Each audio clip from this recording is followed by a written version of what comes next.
Assalamualaikum warahmatullahi wabarakatuh. Bagaimana kabarnya anak-anakku hari ini? Semoga kita semua selalu dalam lindungan Allah Subhanahu wa taala.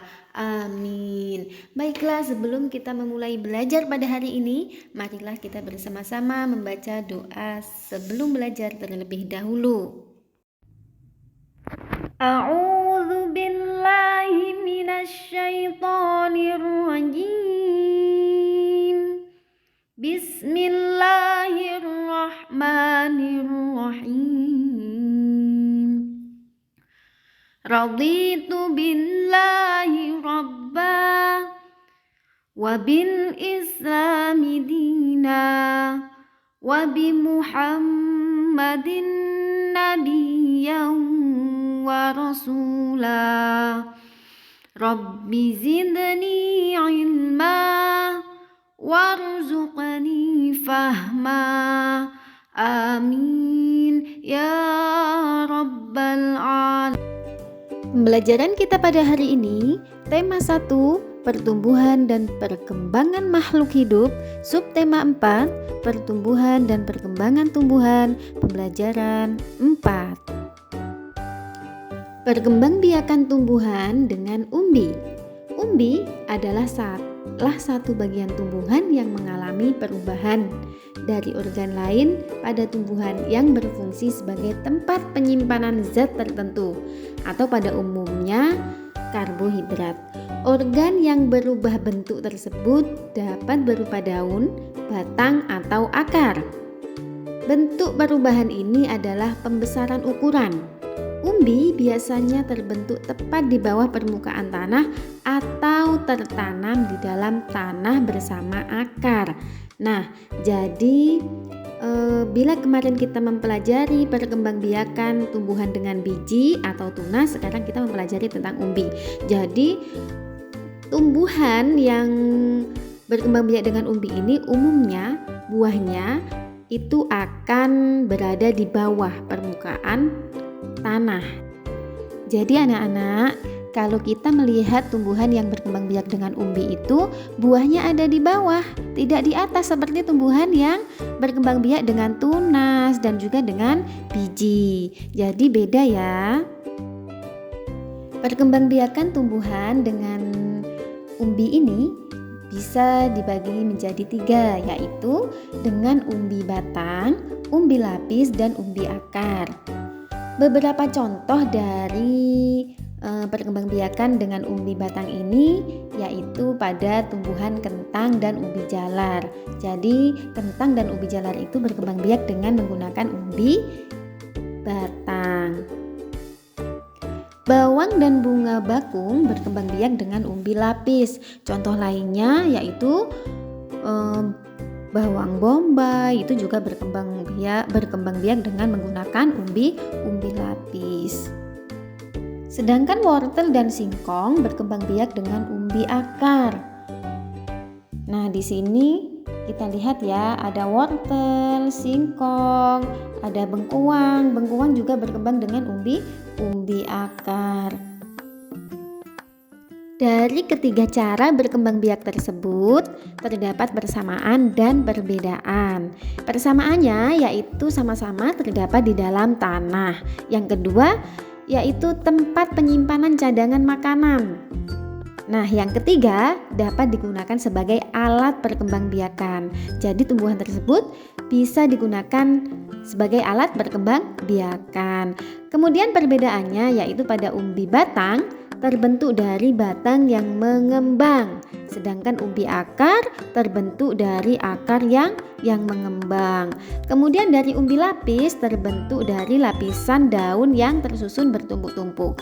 Contohnya tadi pada tanaman bawang. Pada bawang kan berlapis-lapis ya. Kemudian pada umbi batang tumbuh tunas pada bagian umbi batang.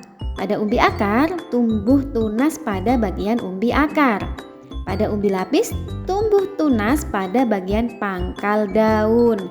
Kemudian pada umbi batang juga memiliki akar tunggang, jadi akarnya nggak banyak, nggak kayak rambut. Sedangkan pada umbi akar memiliki akar serabut, akarnya kecil-kecil menyerupai rambut yang banyak. Kemudian pada umbi lapis juga memiliki akar serabut. Tahukah kalian mengapa bawang merah disebut umbi lapis? Ya, bawang merah disebut umbi lapis karena bawang merah memiliki umbi yang berbentuk atau yang terbentuk dari tumpukan pangkal daun yang tersusun rapi dan berlapis-lapis. Mari kita amati perkembangbiakan bawang merah berikut ini. Bawang merah berkembang biak dengan cara kawin dan tanpa kawin. Dalam proses perkembangbiakan kawin, penyerbukan bawang dibantu oleh lebah dan serangga lainnya sebelum menjadi benih atau biji yang siap tumbuh sebagai individu baru. Namun, proses ini memakan waktu yang lama sehingga bawang merah sangat jarang berkembang biak dengan cara ini. Selain dengan cara kawin, bawang juga berkembang biak dengan cara yang tidak kawin, yaitu melalui umbi lapis. Umbi lapis adalah tumbuhnya tunas pada sela-sela lapisan umbi. Perkembangbiakan ini menggunakan bagian tengah dari lapisan bawang. Dengan menanamnya, maka akan diperoleh individu baru dari bawang merah tersebut. Cara ini adalah cara yang paling cepat digunakan untuk memperoleh tumbuhan bawang yang baru karena prosesnya yang cukup sederhana. Jadi kalau kalian melihat bawang putihnya mama di dapur, bisa kalian coba ambil satu bawang kemudian tanam di tanah. Setelah beberapa hari nanti akan tumbuh tanaman baru. Menanam umbi batang juga merupakan hal yang mudah kita lakukan. Kita tinggal memotong batang tersebut lalu menanamnya. Tunggu beberapa hari, maka kalian dapat melihat daun tumbuhan dari batang tanaman tersebut. Mudah sekali kan? Jadi kalau kalian sudah misalkan di kebun ada tanaman singkong, batangnya jangan dibuang. Coba batangnya kita potong kemudian kita tancapkan ke tanah.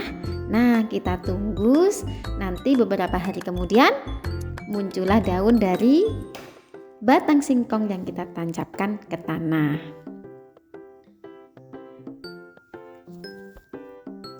Selain ditanam, batang singkong yang tidak terpakai dapat digunakan sebagai alat permainan.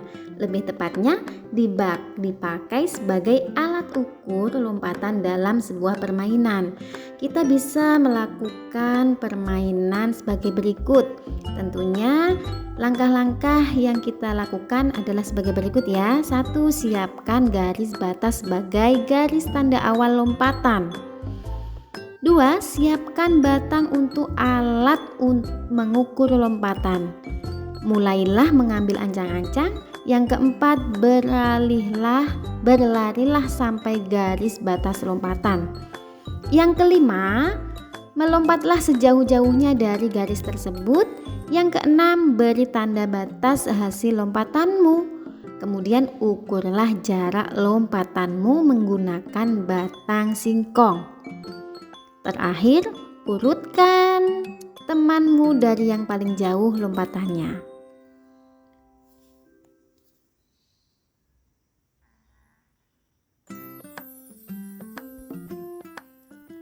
Umbi-umbian memiliki banyak sekali jenisnya. Berbagai jenis umbi-umbian merupakan makanan yang sangat digemari oleh sebagian besar penduduk Indonesia. Umbi-umbian dapat diolah menjadi berbagai makanan.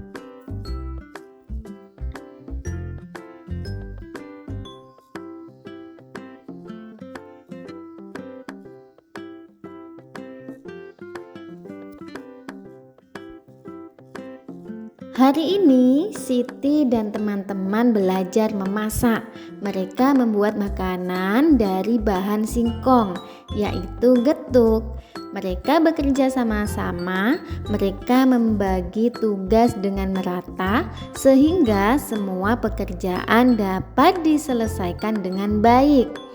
Bekerja sama juga membuat pekerjaan terasa lebih ringan. Jadi, kerjasama bisa kita lakukan di mana saja. Misalnya kita bekerja sama di rumah dengan membantu ibu atau membantu ayah, atau bekerja sama menjaga kebersihan rumah dan menjaga kebersihan lingkungan tempat tinggal kita. Sekian pembelajaran kita pada hari ini. Tugas kalian, buka buku pendalaman halaman 78 sampai 82. Kegiatan 1, poin A, B, dan C. Kegiatan 3, poin A, B, dan C. Tetap jaga kesehatan, selamat mengerjakan. Wassalamualaikum warahmatullahi wabarakatuh.